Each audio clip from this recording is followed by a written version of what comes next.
game, everyone. This is Rich Ramon, and you're listening to Still Toking with. Yeah. Greetings, my friend. This is the brain of TV's Pinky in the Brain. Yes, and my human avatar, Maurice LaMarche. Hi, it's Chris Poland, and you're listening to Still Toking with. Hey, this is Eric Roland, voice of Kendo Rappa on My Hero Academia, and host of the Tough Love Podcast. You're listening to Still Toking with on the Dorkening Podcast Network. My crew is ready to obtain the absolution, removing any doubt that we were ever fooling. What's happening, everybody? Welcome to another kick-ass episode of Still Toking with. Yeah, I'm me. You know who I am by now. If you don't, well, I'm sorry. That's just kind of the way it goes. I'm super excited about tonight. We've known this gentleman literally since we started in the industry of 2017. 2017. There's the fucking voice in my head already. That's right. I even remember where we first met him. Oh, I bet you do. I bet you do. And it was Hanover. You're right. It was in a fucking snowstorm. But anyway, this gentleman has done literally everything. Literally everything. He even sat down with the Grim Reaper and smoked a joint. We'll talk about that. But before we get to the guest, let me welcome the man who brings flash to flashy, Mr. Jeffrey Mark.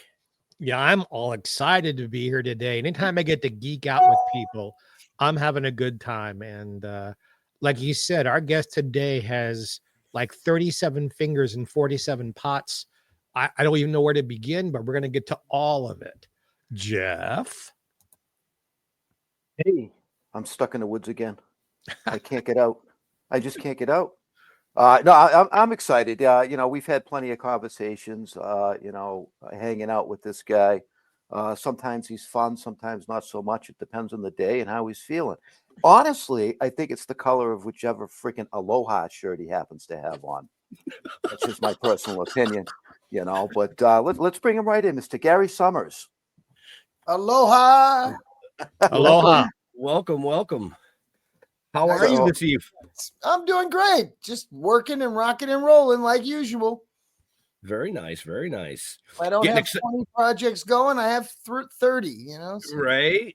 So you excited about this weekend's upcoming show? This weekend, we have the Northeast Comic Con and Collectibles Extravaganza, the beginning of our 40th season of Collectibles Extravaganzas. Goes all the way back to 1985. And I'm pretty excited. We got 100+ vendors. We got really great guests. We got artists, cosplay, entertainment, weirdos like you, me, and Jeff there. We're all like we are the show because people come to meet us, and we have a lot of fun with the people there. It's a different kind of Comic-Con. It's not your giant stadium show. Right. It's a hotel that somebody said was like being in Hobbit land because there's, you can't even explain it, but there's greenery. It looks like whatever Jeff's background is right there. Looks like the lobby and the hotel courtyard. And in that courtyard, you get to see interviews with guests like Barry Bostwick and Alan Ruck and Kat Cressida and Mark Rolston and Christine DeBelle and Roy Thomas, and live entertainment with the anime cosplay, dance play, Idol Project and Sandy Netburn and Sandy. Lots of great fun stuff. Karaoke with Cowboy Mock Bell. Just like a lot of you pay your admission, you get free parking. We still want to give you your money's worth, more than that, and so we expect it should be guaranteed not boring. And I was waiting for that. And folks, Jeff and I have done this show since 2018, right, Jeff? So when 2018, at the Regency in Boxborough. Yep. And the beauty of that hotel that I like is there's a freaking swimming pool right there in the courtyard. So you literally can jump in the pool and watch the entertainment. Yeah. All right, you could have filmed Jurassic Park in that courtyard. I'm coming next year. That's all. You've already talked me into it. It's a beautiful. Yeah, beautiful place. Flying in from Palm Springs next year. I will be there. It's twice a year. We do it the second week of March, and we do it Thanksgiving. And at Thanksgiving, a lot of people go to their relatives, but there's a lot of people like us who really don't want to go to the relatives or have the opportunity to go to relatives or family. But this is not just a good excuse. We are now a family that has our Thanksgiving together, laughing, wheeling and dealing. And in the case of most of the people at the show, getting baked in some manner and partying until late at night. And that's sort of the two parts of our show. There's the after hours, which is very social. And you guys know you're part of that social scene. I work my butt off to make everybody happy all day. I go home. So I don't mind. I think that I can trust Ron and you guys to do a wonderful experience for all the guests. The hotel's sold out. It always is. And it's all us. It's all our people. So it's a very cool scene. Yeah. And that's the other thing I was going to say, like, not like some of the bigger cons where you have people from out of town in the hotel and this and that. This hotel is sold out and it's everybody that's in the convention. The celebrity guests all go to the bar after the show and hang out with everybody. And it's a very cool. It's a very intimate show. Thank you. I mean, the idea of the show was to merge many different niches into one bite-sized event that could be cost-effective for families and for, vendors and everything else. But also, I'm not trying to compete with all the big shows, trying to do, we've got the biggest star on the planet this week. Oh, good for you. I got people I like and I want to meet, so. Right.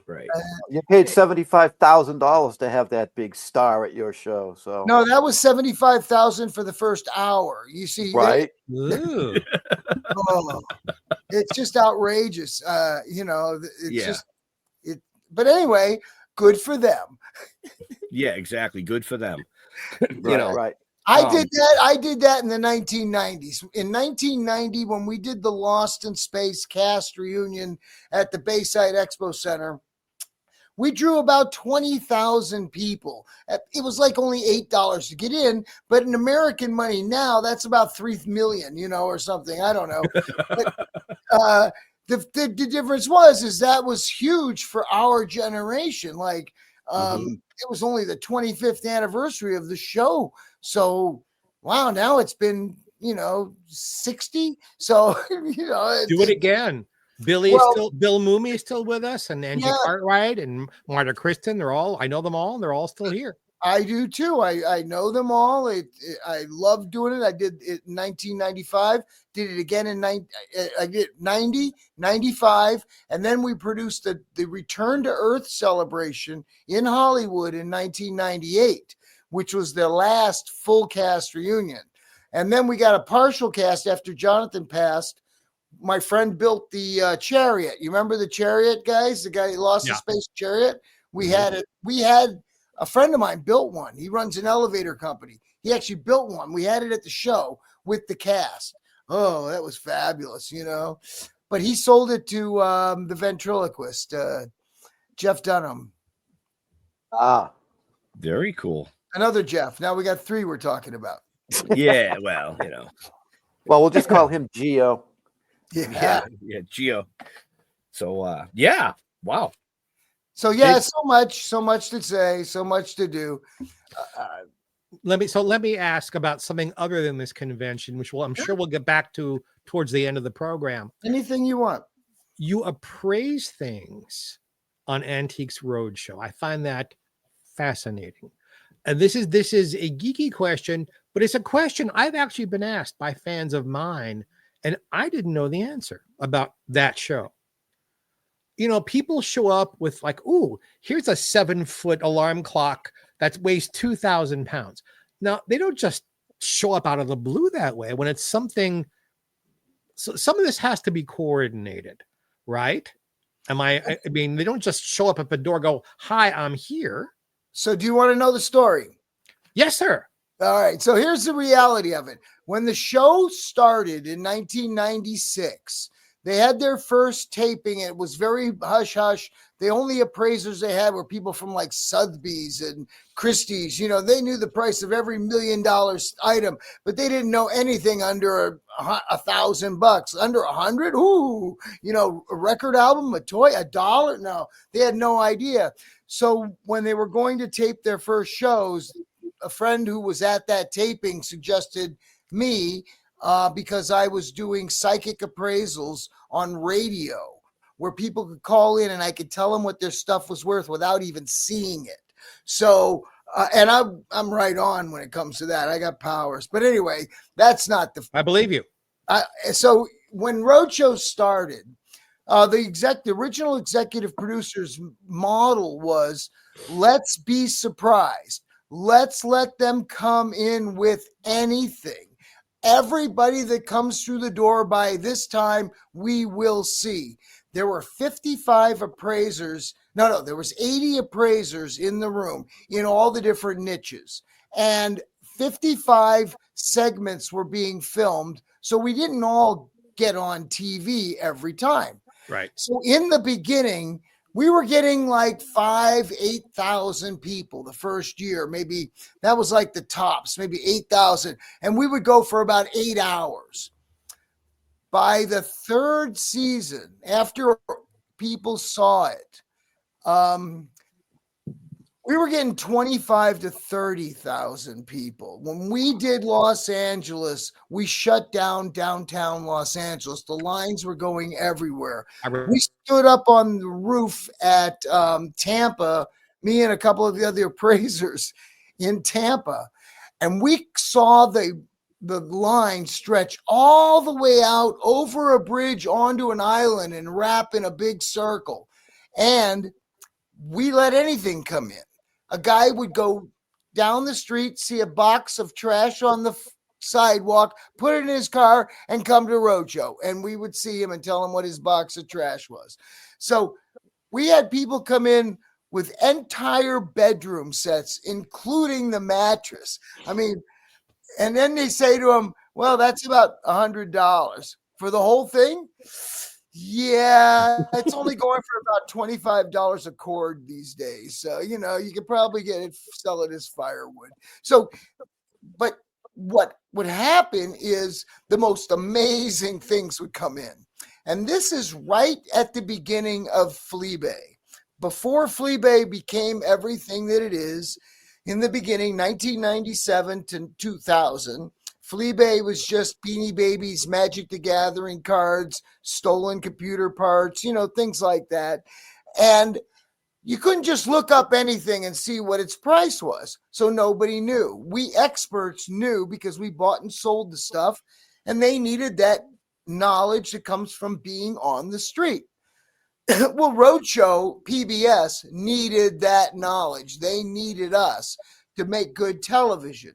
So after about 5 years, the original executive producer moved on. She was doing that ballroom dancing show on there, which became huge.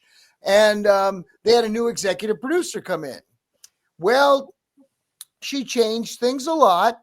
And I managed to last another 5 years, 6 years with her before I left, but she changed the whole show to now, all the way to now. You don't get on the show at all. You don't even get into the venue unless you send a picture in. You send a picture in and you say, I know nothing, you know, and then they send the pictures off to the appraisers, and the appraisers pick the things that they think would make interesting storytelling. So it's so limited, and everybody knows what they have already. And now you watch somebody go, oh, yes, it's a very rare antique and it's worth $1 million. They go, oh, well, I knew that, but can't you tell me anything I don't know? You know, and it's like, So I quit when Stump the Appraiser became the game.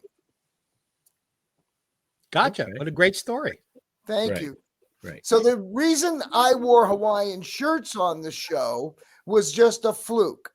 just a total fluke. I wore Hawaiian shirts all the time anyway, you guys know, and I always have.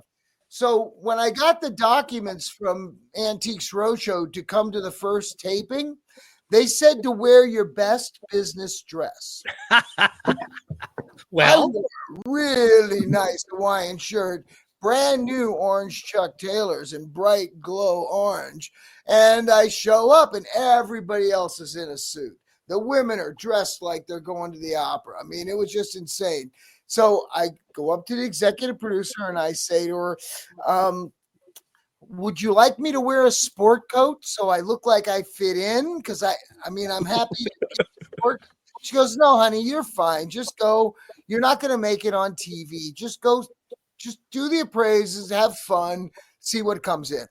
So the first thing that comes in for me that I loved and I said this should be on TV was an oil painting by Frank Zappa. ooh, Now, the story goes that the woman shows up with this painting, and at the entrance, they give you a ticket saying which department to go to. And they gave her a paintings department ticket. She goes to the paintings department, and the woman at the paintings department goes, let me see. No, dear, I see no Zappa under Old Masters. Oh, no, he's modern. Oh, no, dear, I see no Zappa under Modern Masters. Oh, no, he's a musician. Oh, celebrity art. Well, it might be worth something, but maybe $100. So she goes walking away, thinks she has $100 painting. Just so happens the lighting guy, Chaz, had been on the road with Zappa. So he goes, you should go show that to the hippie over there. So she goes up to me with this painting, and my jaw almost hit the ground because I saw Zappa's signature on it. And it's giant painting of an opera scene with a fat lady with the horns in the center. And it's just brilliant. And I just went, oh my, tell me the story. She dated Frank's roommate when Frank was going to junior college. And one day she's over at Frank's apartment, or their apartment, with Frank and his roommate, and there's all these paintings. Frank said, you can have any one you want. That's the one she loved. So she took, this is in like late 50s, 57, 58, I can't remember, but so she has this painting she loves. This hangs on her wall. All of a sudden, she's watching Steve Allen one night on TV, like in 61 or 62. And here's Frank playing a bicycle with drumsticks and making noises. Steve Allen show. Yeah, 61, 62. So she thought Frank was out of his mind and took the painting and put it in her attic. So she never heard Freak Out. She never heard any of the mothers till she came to Roadshow. So I gave her a great appraisal. I said, $15,000 to $25,000, for insurance value. She flabbergasted. So before I went on TV to do it, I said to the producer, do you want me to put on a coat in case the appraisal works? Maybe it'll make it to TV. She goes, honey, just go have fun. It's not going to make it on TV. This is your first time. You haven't done this before. It'll be fine. I went and just did it. Just did the Gary show. And, one take, of course, because I had nothing to fear. It just ripped right through it. And the next morning in the hotel lobby on the counter is USA Today. Yeah. And on the front cover is a full color picture of me with the Zappa painting in my Hawaiian shirt with the headline, we're only in it for the money. And she comes running up to me and says, you wear those shirts every time, honey. And I said, yes, ma'am. So that episode or that segment got shown in a zillion times in a zillion different iterations. They keep packaging them up, but that's the only one that the new executive producer will run of me. She hates me so much, but that's, most people don't even know this. You want the real story is we never get paid. Appraisers don't get paid. Appraisers have to pay their own way to get to the cities. Wow. They get nothing, and there's no guarantee you'll get on TV. So I did 80 cities over 13 seasons, costing me at least $1,000 an episode. So Yeah, that's a lot of money. it was, but it was worth it. I had a good time. Right. You've always had a love for that type of stuff, correct? Oh, I yeah. mean, I started when I was 8. I was going to say, I'm going to go all the way back to when I was 2. Yeah. In 1974, you had your own record store and music memorabilia store. Is that correct? Oh, yeah. I had a career in rock and roll and buying and selling stuff. So pretty it's just much been a passion. Well, my dad taught me when I was 8 that you can buy something for $1 and sell it for 100 if you have an education, if you know the stuff. So he used to be a traveling salesman. He'd come home with a little cigar box full of campaign buttons. I'm like, what are these? He taught me all about politics, taught me all about economics, taught me all about buying and selling antiques and collectibles through this. And just an amazing thing. So when I was 8, I started having my own yard sales because he said, you want new toys? Go sell the ones you're not playing with. So I just would start right there. I take a loss on every sale, but I make it up in volume. Yeah. Good point. I'm still at it, you know. Right. But you have many loves from the collectibles and the memorabilia to writing, to music, to actually singing and playing. Let's go fast forward to, what was it, last year that it came out? Well, you talking about Beasties? I'm talking about Beasties. So I wrote Beasties, a sci-fi rock opera in 2017, January of 2017. I came out of a fit of depression. And again, depression's not bad. It's just something people go through. And I went through it a lot.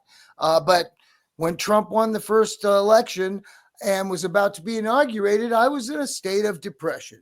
I'm not this time because I knew what was going to happen. So, hell would come freeze over. So not the point. But 8 years ago, I wrote Beasties. I wrote 3 novels and 17 songs, packaged them all together into a stage show in 1 week. Now, I didn't know whether it was good or bad. It flowed out of me. It tells the story of me. Well, I guess it's multiple me's. The me that, so it's autobiographical, but from different perspectives. Right. The concept of the story is you're going to see or hear a 2-hour time period from the perspective of many different people.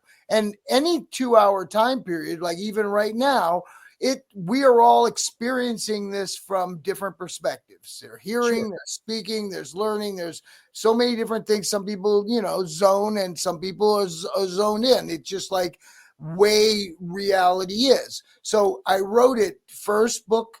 One book is from the perspective of a stage manager. He finally gets a gig. All right, let's start with voice. The story is a rock and roll guy who's been on the circuit for 20 years finally gets a hit record. And a promoter says, I love you. I'm going to put on a free concert for you in Central Park. And 250,000 people show up. It's huge. This concert is the event. What the guy doesn't know is he sold a sponsorship to an evil corporate politician who happens to be running for CEO of Earth. And nobody is running against him because it doesn't exist. So the universe has been concentrating on planet Earth for a long time because this bacteria that happens to be existing on this Earth, meaning these humans that are evil, that are narcissists, that are greedy, these beasties are killing the planet. Now, the universe is very concerned about the planet being killed off. We are the shining jewel of the universe. We are that great experiment that no one believes could be real, but here we exist and evolve and grow. And the universe and everything out there is watching us going, How the hell are they doing that? Wait a second. They're going to kill that planet. Well, the planet itself is just like a human cell. It knows how to kill off bacteria, but when a cancer hits a cell, the cell starts to die. Earth is being hit with a cancer right now, and it could be dying. So the universe decides, well, the only medicine we have is this impulse. We're going to send this impulse to Earth to save the planet. And this impulse comes from the universe. We don't know where impulses come from. Do you have any idea where the impulse comes from to be good or bad? Nope. It comes from the universe, because it doesn't come from mom or dad, because they would never do that. No, it comes from the universe. So this impulse is inside of everybody, or it affects everybody when it's in there. So the universe decides to send an impulse to save the planet. And this impulse ends up, it's an alien inside of the stage manager, who is like a former rock singer who, you know, once you get to a certain stage, you're no longer wanting to go out and beat the bushes. You're a stage manager, still in the biz, still doing it. And he's now infested with an alien impulse. So as the concert starts, he takes over control of the show. And then in the middle of the show, the evil corporate politician by the name of Dick Trader, he's a dick and a traitor. Dick Trader breaks in and tries to take over the show, of which the conflict between Dick Trader and Impulse is the conflict of the show. But Voice, the lead singer who has this hit record, it will maintain the flow. So there's a lot of psychic telepathic stuff. And we performed this live, and we did the storytelling on video screens with visuals. And we're working to get it to Broadway to save the planet. Were there mushrooms involved? Were there mushrooms involved? I'm just curious. No, I'm just amazed that you're, Gary, I'm just amazed that you were able to weave such an intricate story, not once ever leaning on politics. That was just amazing to me how you did that without involving politics. Brought my hat. If I took my hat off, my hat would be off to you. A real question. You can read the books. You can listen to the music. It's all on that internet-y thing. Beasties Rock Opera. So real quick for all our viewers and listeners later on, check the show notes up above or down below, because there are links to all of this there. So when one writes an opera, so for those of you who don't like what's the difference between a musical and opera? An opera is almost everything is sung, even just plain old dialogue. There's no dialogue. It's all right. So you write the lyrics, you write the music. Did you also orchestrate the songs? Like who plays what? Good point. Yeah, so I wrote the basics of the music. My orchestrator and partner and arranger is a guy named Bill Holloman. Bill Holloman does arranging and orchestration for Bruce Springsteen and for Nile Rodgers and other people. So I know who Bill is. I'm lucky because Bill and I play together in other gigs.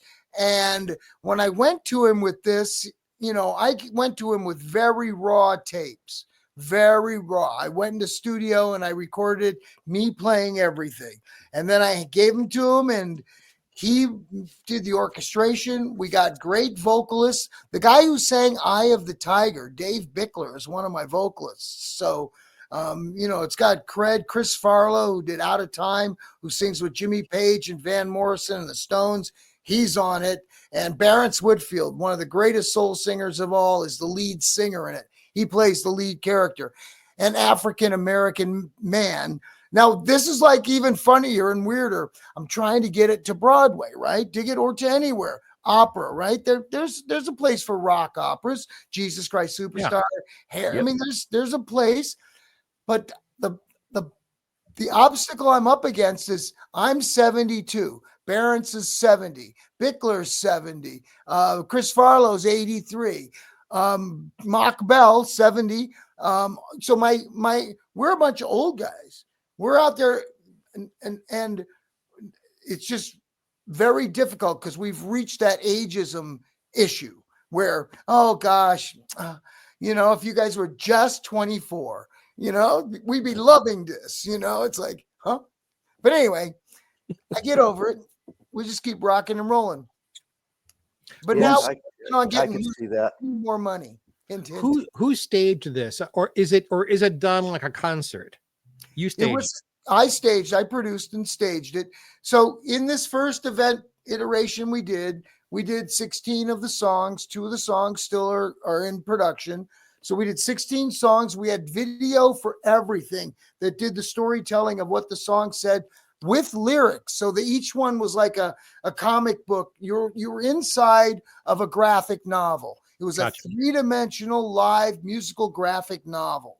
And it worked. Everybody that saw it, the reviews were wonderful, but everybody that saw it said that this first iteration, I got it across. That is a story, and they need to know more about the story. So the next step is we need to raise more money, align with a great director. I don't want somebody who's just going to turn it into their story. We want a director who can help us save the planet. So we're looking for money. We're looking for a director so we can build the stage direction in, and then, we'll tour it first. I've been in the business a long time, so I know how to tour. I know how to do all that. I've got a great band. It's a live band on stage. In fact, the guitar player, Cliff Goodwin, played with Joe Cocker for 20 years. Wow. Played with Robert Palmer before that. So, how many pieces in the band? Just a 3-piece band. So guitar, bass, and drums? Guitar, bass, and drums. And we have a bed. We have an orchestrated bed, which is keyboards, backup vocals, percussion, other guitars, things like that. But the guitar, bass, and drums is like the Who. It's live and it's loud. Now, could it be made into a film version of it, or it just wouldn't be as... You'd lose the justice of it. No. We figure somebody like Ron Howard, he'd figure out how to do that. Right. Okay. You aim high. Not my job. My job is to build this base. And then, Jeff, can you introduce us to somebody who can make that happen? Yes, as a matter of fact. Or do you mean the other Jeff? No, either one. I'm open. Hey, yeah, I think, because it sounds to me like what you're butting heads against is your age. So if you can do a little bit of touring, but turn this thing into a film, that's how I'm seeing it. Absolutely. It could be like just out of shits and giggles because of who I am and who I know. I pitched Miley Cyrus to do the female lead, and she didn't say no. So she's just doing something else right now. So right. So I believe that as soon as I find a director, as soon as I find money, find a director, it's going to be easy to cast it for Broadway. I have a touring. It's just like any Broadway show or any other show. It tours. You got an A and a B cast that are touring. You got your Broadway cast. You got your West End cast. You send one cast to Australia. Somebody tours Asia. It ain't me, babe. I'm just Gary, I got to encourage you to think big. You're thinking way too small here. I know. The universe will provide. That is so very Beasties cool. now playing on the moon. Yeah. Or way beyond, actually. Well, I was going to say that, but you got to start somewhere, right? Where does the impulse come from? If anybody can answer me, that would be just amazing. I mean, I this philosophical conversation of trying to find out where does an impulse come from? Where does anybody deep inside them go, oh, I think I'm just going to go shoot that guy. What? Where does this impulse come from? Right. That's the right answer. The universe, because everything is energy. Correct. Yep. But how do you explain it? Why explain it? Oh, they'll add religion to it. Oh, my God does it for me. Oh, does he? Really? So it's kind of like, where does it come from? I love the energy. Yeah, it is. It's all And energy. and you're full of energy. I've got to say, I do have to say one thing, and on a serious note, I'm really glad to see you back to being Gary again.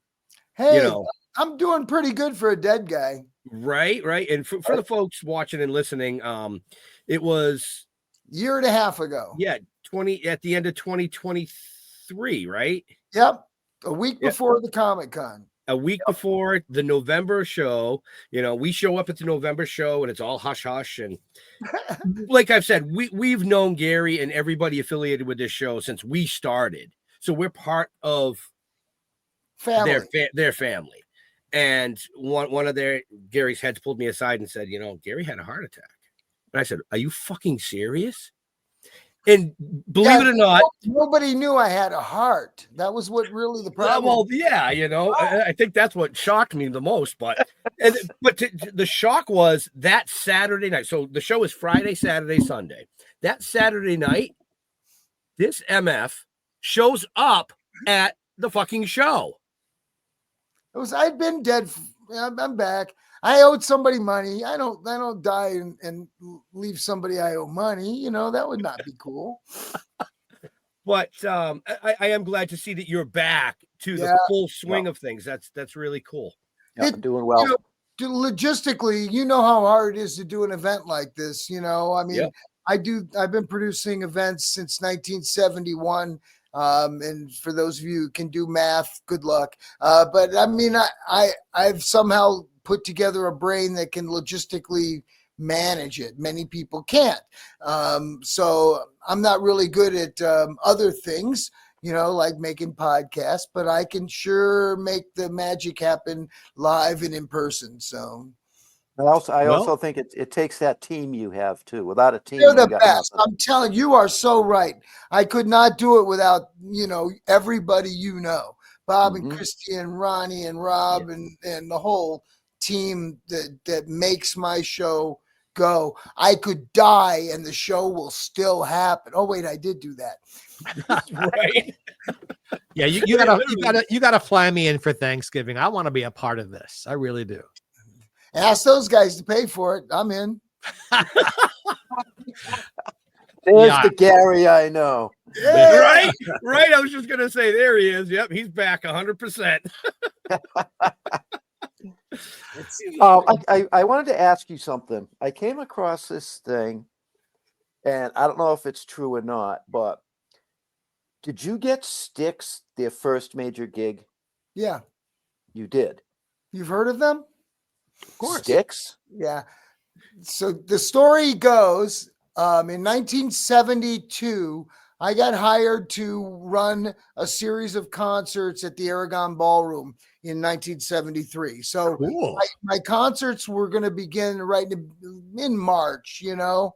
So I'm booking acts that I knew. I was working with this guy Irv Azoff, who had this band REO Speedwagon nobody had ever heard of, and we were working with them a little bit. Hartsfield was a country rock Grateful Dead type of band. Siegel Schwall, I had a couple of blues guys I was working with, and I was just like 20 years old and passing out flyers and just hustling. And I got introduced to the Aragon, got hired to do the gig and book bands. So I booked acts that I knew, like Ted Nugent and the Amboy Dukes, Bob Seger, Tim Buckley, Freddie King, and I booked Richie Havens, and I was also, that doesn't pay the bills, I was at flea markets every weekend, and this is middle of winter. I'm still at flea markets, you know. I think it opened up 1st of March, and I'm out there on a Sunday, and this band is playing on a hay wagon at the flea market in Elgin, Illinois, and they did a half an hour. It was freaking cold. I don't know how they did it. But at the end, the last song they did was this song, Lady. And I go up to him. I says, man, that's a really catchy song. You know, I think that could be a hit. Oh, they go, oh, really? Thanks. I says, you know, I'm booking a series of shows at the Aragon. Would you like to play? Oh, yeah, we'd love to. So I negotiated $150 for them to be an opening act for, no, I think it was $100 be opening act for Richie Havens. They don't go together. You know, how just like, but be having it. I get a call from the agent who who sold me Ted Nugent and Bob Seger. He goes, "Oh man, my friend's band's on tour in the States, and they need that whatever Tuesday or Wednesday night. Can you put them on with Richie Havens?" And I go, "Yeah, okay." So for $500, I got Genesis with Peter Gabriel, and so the show was Raul Hardman band open, then Styx, then Genesis, and then Richie Havens. So that day, Styx made a record deal with Wood Nickel Records, and literally 3 months later, Lady came out.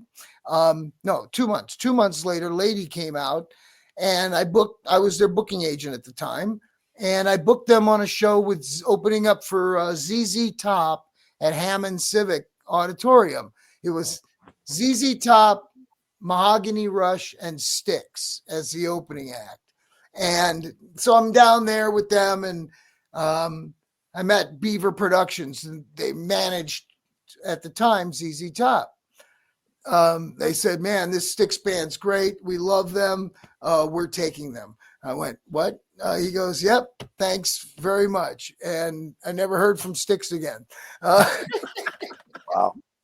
But that was all right. I mean, at that time I had Head East and I had Star Castle and I had a whole bunch of bands. Who cares? You know, they turned out okay.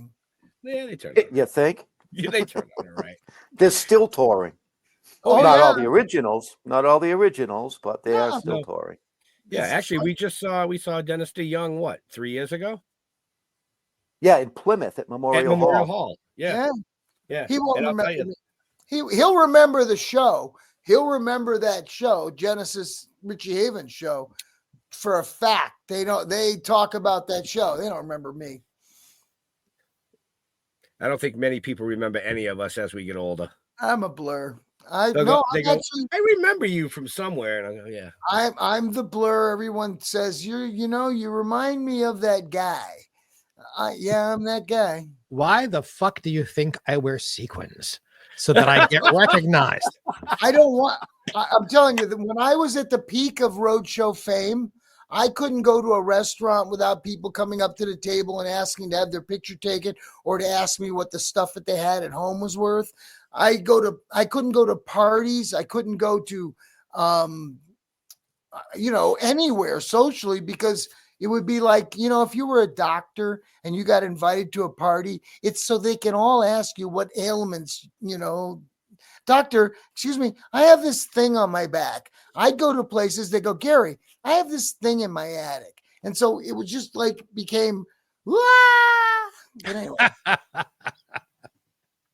I love it. I love stuff. I had a day. People a 30-second story. I got all my carpets in this house cleaned yesterday. I had to leave for 5 hours. And there's a wonderful place out here called Pinocchio's. Great brunches outdoors. Perfect weather, 75 degrees, not a breeze, nothing was perfect. I thought, no show business today. I'm just going to go and have a Jeff day.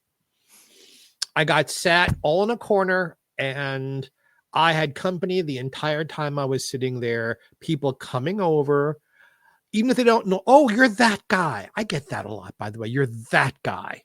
Like my name is that guy. So I get it. But you know what? I'm a Hamasaurus and I love it. Excellent. Wear more Hawaiian shirts when you do that. Nobody will bother you. Nobody will bother me. Who the fuck wants that? Well, see, I'm just antisocial. So No, not really. You just I wouldn't say that. You like to have Gary time. Oh no, I'm totally antisocial. If I could produce shows without having to be there, I probably would do it. Just to. I beg to differ with that, because I think you really enjoy setting up your booth. Oh no, I do that. I enjoy that. So you have to be at the show, no matter what.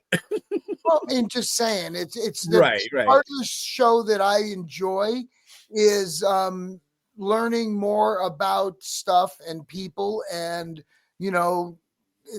I love watching cues, how people move and where they're walking, and making sure that the flow is perfect and that there's a great vibe. And I'm looking at how does every little aspect of this giant circus function properly. I have a 99.9% happiness factor. I mean, a baby might be crying, but that's not my fault. I can't do that. But everything else, I believe, is a part of my job is to make sure that flow, that vibe. I mean, think about it. I take an empty building, I make it a circus, and when we're done, it's gone the next day. Poof. That's why you're bringing the clowns in like us. Right? Or more fun. I get it. Hey, who put me in this clown car anyway?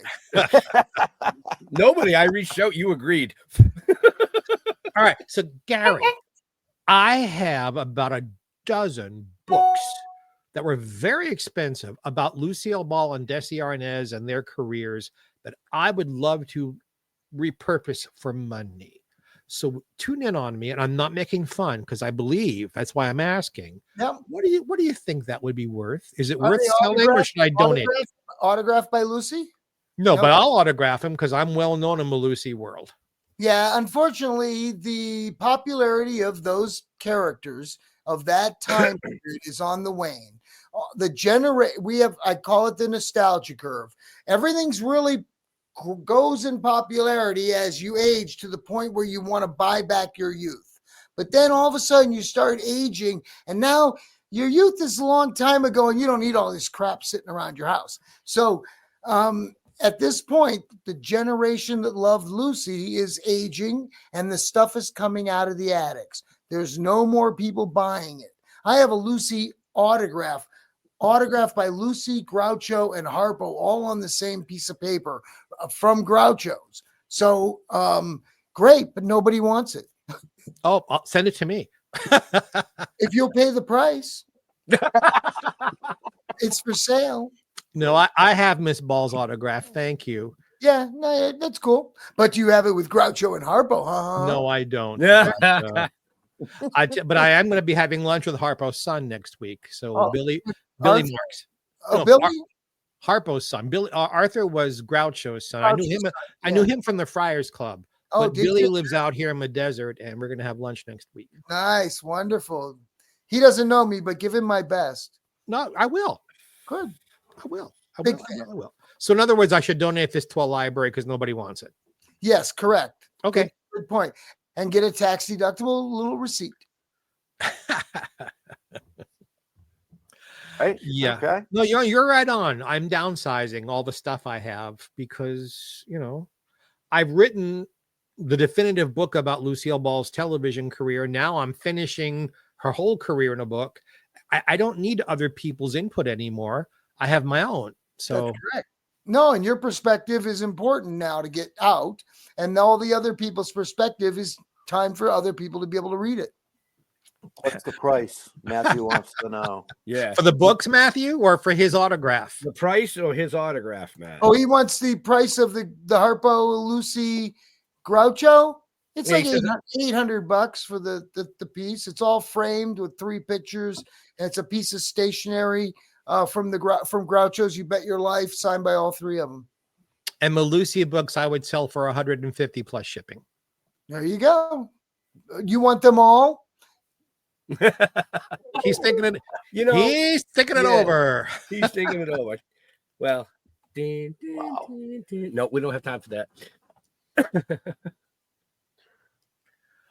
He says, Mark said he'll buy it. We'll see what happens. There was a quote that said, you personally know the value of over 100,000 useless items. That's my specialty. Give me an example of what a useless item would be that has a value. You. Toys. Now. Sorry. Toys that came inside cereal boxes in the 1950s. Okay. How useful is that? See, useless is anything you can't sit in or eat off of or eat. There's things like that. So I have my original Gumby and Pokey dolls, and I have my original Slinky, and my original Wheelo. Oh, are those things worth anything? I have a Batman Wheelo that, with the bat signal on it from 66, which I'm asking $25 for. So if yours is a bat on it, then it's probably worth $25. If it's just a generic one with the hypnosis one, ooh, I'm hypnotized. It's probably that's what a box of cereal costs now. 5 or 8. What? Yeah, right. You can get it for the price of cereal. All right, sold. So you have the Batman Wheelo. Uh-huh. Bring it to the show this weekend for $25. I will buy that. Done deal. My daughter collects Batman stuff. Excellent. All right, since we're bringing up Batman, a little bit about comic books just to satisfy my geeky comic book. Go ahead. We got 10 minutes left. Go ahead. Geek out with your comic books. Well, as I told you before we got started, I'm an expert on Silver Age DC. I still read them every single day. I've been reading them since I was 2 years old. What is your favorite publisher and era? What comic books speak to Gary's soul? That's a tough one. I mean, I grew up on the Superman, Superboy, Jimmy Olsen series, but it didn't strike me. It was fantasy. It had nothing to do with I didn't buy into it. When the Batman TV show came on, I became a Batman fan. Adam West's voice was the voice I heard when I read the Batman comics. I still can't not hear his voice when I read his words. So I guess the TV show convinced me that Batman was worthy, I guess. But then I got into rock and roll. And then many, many years later, actually 40 years ago this month, 40 years ago this month, somebody gave me the phone number for Adam West's booking agent because I was trying to do my collectibles extravaganza and bring in a celebrity guest. And the weirdest thing happened. Adam West answered the phone. He had given me Adam West's home phone number. And Adam, and I, of course, there's the voice in my head. I knew it was him. What do you want? And I'm like, well, Mr. West, I was giving your number about booking you for a show. I'm not wearing the damn costume. And I went, oh, no, sir. No. What's it pay? I says, we'll pay for all of your transportation. I'll guarantee you a couple of $1,000. We'll pay for everything. You get to keep all the autograph money. I've never done this. We never charge for autographs. I just sign. I go, well, this is a $10 an autograph. You get all the money. Will I make any money? I hope so. You'll make at least $2,000. All right. So he flies out. First time meeting him, just like he's just Adam West. I mean, it was just like, oh my God. And here's 12-year-old me going, or 14, 13, whatever I was. I'm like, oh yeah. So at the end of the first day, Adam never got up but once to go to the bathroom. And how do we do? I said, Adam, you did 10 grand. You signed 1,000 autographs today. He goes, wow. Gary, can we do this every week? I loved Adam. Adam and I had the same agent for a while, Fred Westbrook. Oh, Fred. I introduced Fred to Adam through, Fred was a piece of work. I at the beginning, Andrew, do you know Andrew Goodwin? Yeah. So Andrew was Van Williams' agent at the time. And so I got a hold of Andrew because I was booking Van Williams from him.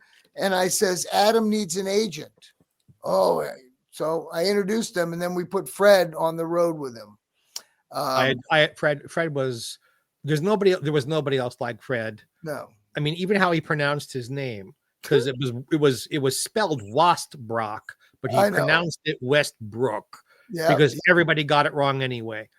But then, and we're gonna have Burt Ward on this show probably in May. So Well, that was the last show that Adam did with me. So this was in 2017. I was moving from the Shriners Auditorium, guys, right? You remember Shriners? I was moving to Hanover to the mall, moving my show to a new venue. So I call Andrew. I says, Andrew, can you see if Adam would come? Adam had done the Shriners for me. It's a North Shore venue.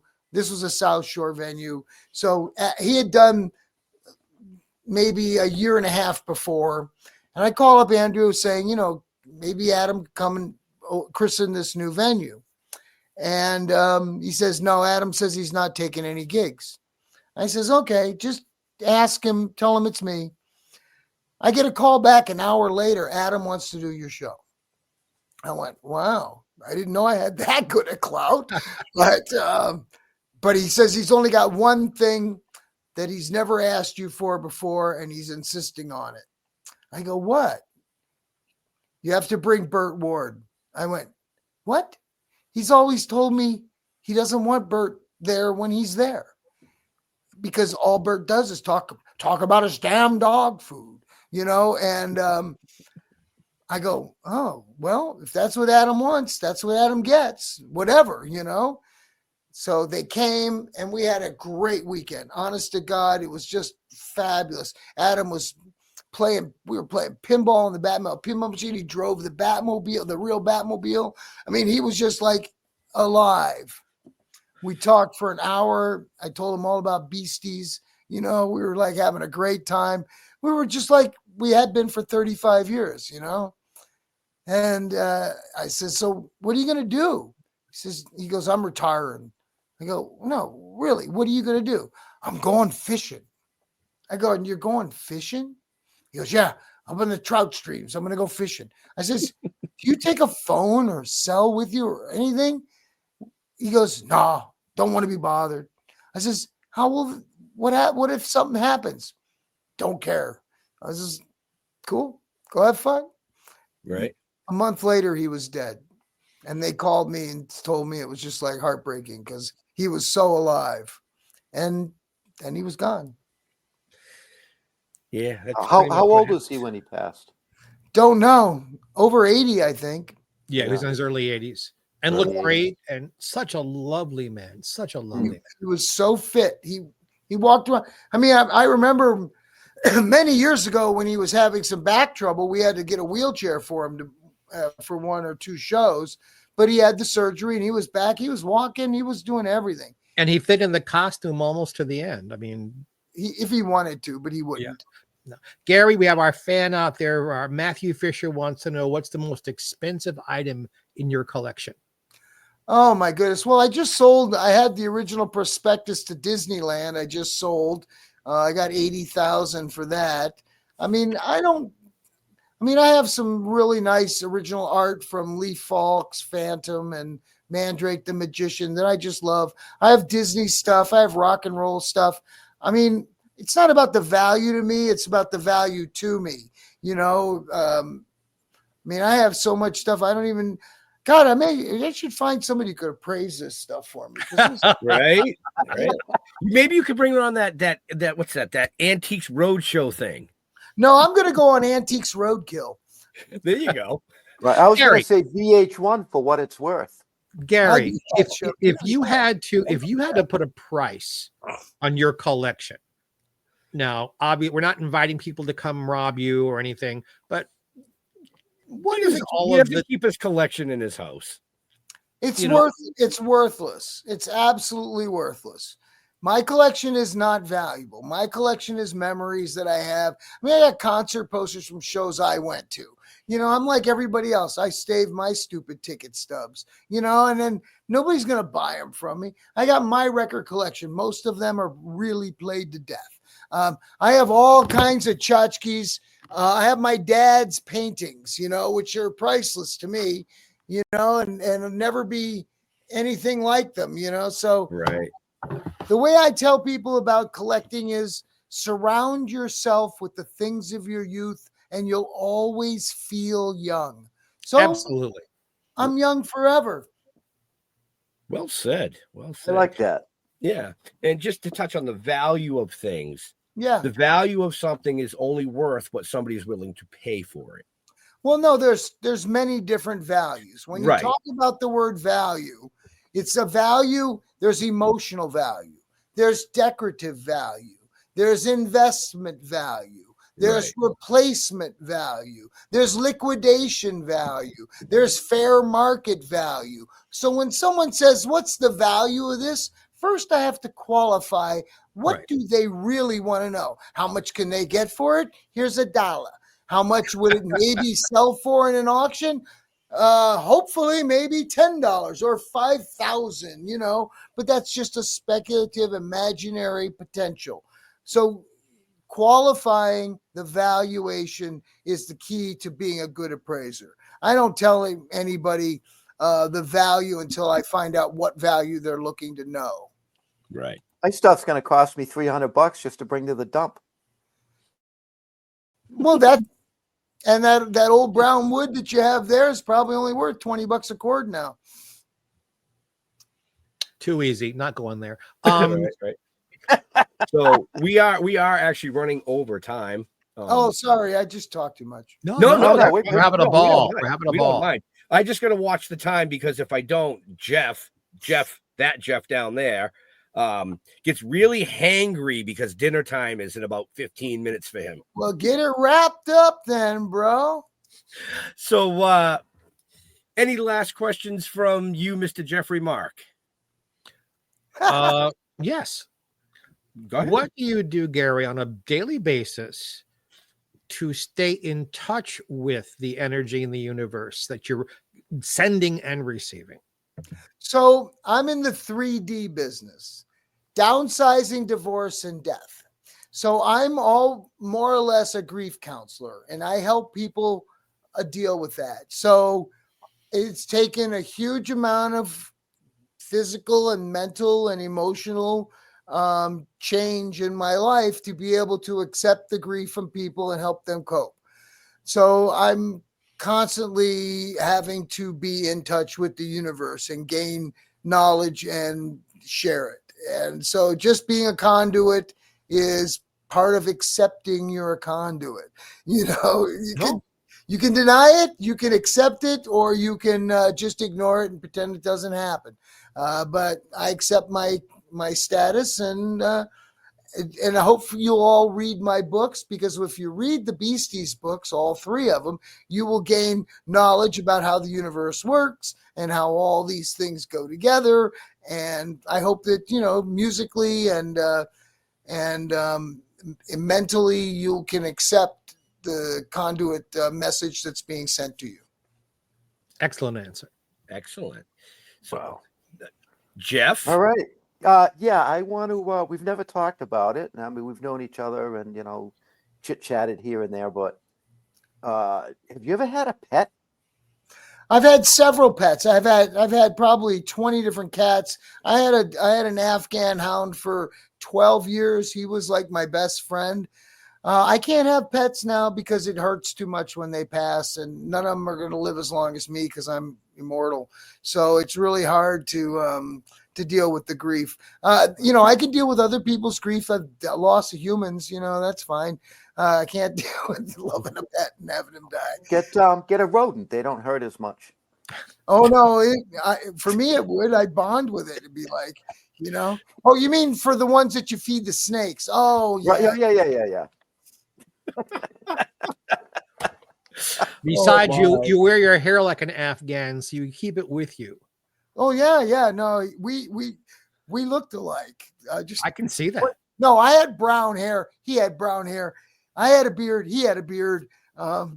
He got the chicks. I didn't understand that.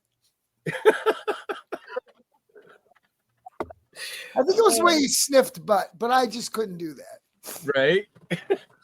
So, anyways, for all our viewers and listeners later on, make sure you check the show notes up above or down below. It'll take you anywhere you need to go to find out more about this amazing guest. But if you're in the New England area, and even if you're not, and you don't mind a little bit of a drive, head up to the Boxborough Regency this Friday, Saturday, and Sunday for a guaranteed not boring kick-ass time. March 7th, 8th, and 9th, in case you're in a different time zone. Yeah, like if you're from Australia and you want to fucking fly here, be my guest. So, you know. Right. We will be in the house along with a whole ton of other fantastic people, artists, and Oh yeah, some great artists. And I will be there in spirit. He will. I'll send you pictures. You can always just put a picture of him in your booth, guys, and that way he's there. You know. Well, actually, I think we're gonna have the TV with us. We can just connect this YouTube feed right to the TV and just play this over and over and over. Yeah, that'll annoy your neighbors. Yeah, Gary will like it. He can come by and see himself all the time. So it's going to be a fun weekend, March 6th, 7th, 8th, and 9th at the Boxborough Regency Hotel, Northeast Comic Con at necomiccons.com. And I appreciate getting the time to talk about Beasties. You can go listen to the music at beastiesrockopera.com. It's also on Spotify, Apple, and all those other weasels that steal all the money from the entertainers. But, you know, you got to be there to play it. But on our YouTube channel, you can watch lyric videos of all of our songs that were also used in the stage show. On Facebook Live, on our Facebook page, you can actually watch the concert from October, the entire concerts on our live videos page on the Beasties Rock Opera Facebook page. Pretty groovy. Awesome. Very cool. So yeah, like I usually pull you up full screen and let you do all that, but man, you just were like, woo! Oh, Sandy Netburn's in the house. Aloha, she said. We'll see you this weekend. Yeah, Jeffrey Mark, where can people interact with you on the socials? Well, Jeffrey Mark on Facebook, Jeffrey Mark Showbiz on Instagram. I'm on Blue Sky, but I haven't quite figured out how that works yet. But, you know, I'm with you every week. Jeffrey Mark Plays Ella is on every week where I play Ella's music and give you inside stories behind it. I'm working on books. I'm on other people's shows. Pretty much turn on your electric toothbrush. You'll find Jeffrey Mark. Yeah, you'll come running. Oh, you have the toothbrush with the sparkles on it. I meant. Yes, of course I do. You should see my vibrator. So, Jesus. All right. It only took an hour and 10 minutes for that. You saved the best for last. Jeff. I'm going to go hide in the woods. Go to stilltoken.com. You'll find everything we need to know. We're Toking with the Dead on our Facebook page.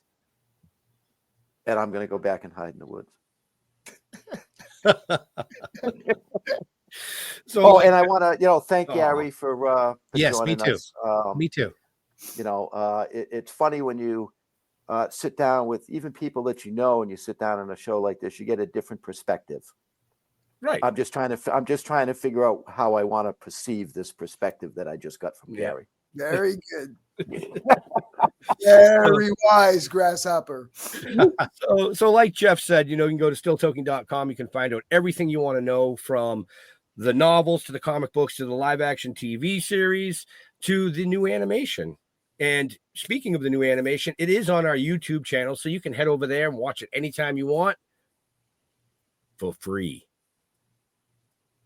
But get off your couch, come down to Northeast Comic Con collectible extravaganza this weekend. See us, see Gary, see a lot of amazing other people. I'm not going to tell you who's there. You got to go to the website, buy your tickets. You'll see who's there. To all our veterans and first responders, we want to thank you for doing what you do so people like us can come up here and do what we do. Stay safe. We'll see you next week. We are out of here. Aloha.